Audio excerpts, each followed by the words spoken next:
৮ বছর পর দেশের নতুন দ্রুততম মানব পেল অ্যাথলেটিক্স ফেডারেশন। ১০০ মিটার স্প্রিন্টে ১১.২০ সেকেন্ড সময় নিয়ে নতুন জাতীয় রেকর্ড করেছেন নৌবাহিনীর মোহাম্মদ ইসমাইল। তবে দ্রুততম মানবীর খেতাব ধরে রেখেছেন শিরিন আক্তার। আর এবারও হ্যান্ড টাইমিং ব্যবহারে ক্ষোভ প্রকাশ করেছেন ক্রীড়া প্রতিমন্ত্রী জাহিদ আহসান রাসেল। জানিয়েছেন দ্রুতই শুরু হবে অ্যাথলেটিক্সের নতুন ট্র্যাক স্থাপনের কাজ। পাশাপাশি ফেডারেশনের ব্যর্থ অ্যাডহক কমিটি ভেঙে নতুন নির্বাচিত কমিটি দেওয়ার কথা জানিয়েছেন ক্রীড়া প্রতিমন্ত্রী। টানা ৭ বারে দ্রুততম মানব। এবার নৌবাহিনীর অভ্যন্তরীণ ট্রায়ালে টিকতে পারলেন না মেজবাহ আহমেদ। তার অনুপস্থিতিতে এবার ১০০ মিটার স্প্রিন্টে আলো ছড়ালেন নৌবাহিনী সতীর্থ মোহাম্মদ ইসমাইল। ১০.২০ সেকেন্ড সময় নিয়ে দ্রুততম মানব হয়েছেন এই স্প্রিন্টার। ভেঙেছেন গোলাম আম্বিয়ার ২৭ বছরের পুরনো জাতীয় রেকর্ড।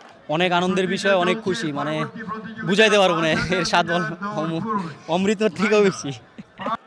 তবে দৃশ্যপট পাল্টায়নি নারী ১০০ মিটার স্প্রিন্টে।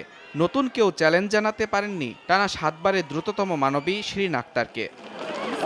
১১.৮০ সেকেন্ড সময় নিয়ে হলেন টানা ৮ম বারের দ্রুততম মানবী।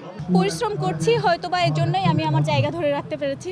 হয়তোবা ওরাও পরিশ্রম করছে, ওদের প্রতিদ্বন্দ্বী হয়তোবা আর বেশি হয়, বাট আমি আমার টাইমিংটা ডে বাই ডে ইমপ্রুভ করছি। এদিকে জোড়াতালি দেওয়া ট্র্যাকেই চলছে ৪২তম জাতীয় অ্যাথলেটিক্স।